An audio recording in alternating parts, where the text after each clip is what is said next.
या 3 देशांनी दिला पाकिस्तानला पाठिंबा।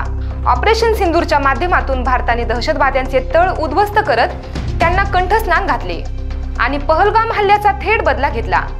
या कारवाईनंतर जगातील सर्व देशांनी दहशतवाद विरोधी कारवाई योग्य असल्याचे सांगत भारताला पाठिंबा दर्शवला।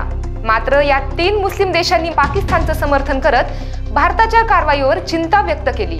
जम्मू काश्मीर मधील पहलगाम येथील बैसरन व्हॅलीत आलेल्या पर्यटकांना लक्ष्य करून त्यांच्यावर गोळीबार करत दहशतवाद्यांनी 26 जणांचा जीव घेतला। या हल्ल्यामुळे अख्खा देश हादरला, शोकविभल झाला। याचा बदला घेण्यासाठी 7 मेच्या रात्री भारताने ऑपरेशन सिंदूर अंतर्गत कारवाई करत पाक व्याप्त काश्मीर आणि पाकिस्तानमधील 9 दहशतवादी तळांवर मिसाईल डागत ते उद्ध्वस्त केले। त्यामध्ये 100हून अधिक दहशतवादी मारले गेले। अमेरिका, इस्रायल आणि फ्रान्स यासारख्या देशांनी या अचूक कारवाईला पाठिंबा दिला। संपूर्ण जग भारताच्या पाठीशी उभा आहे। 3 मुस्लिम देशांच्या कुरापती मात्र सुरूच आहेत। तुर्की, अझरबैजान आणि कतारने पाकिस्तानच्या बाजूने निवेदन देत भारताच्या कारवाईबद्दल चिंता व्यक्त केली आहे।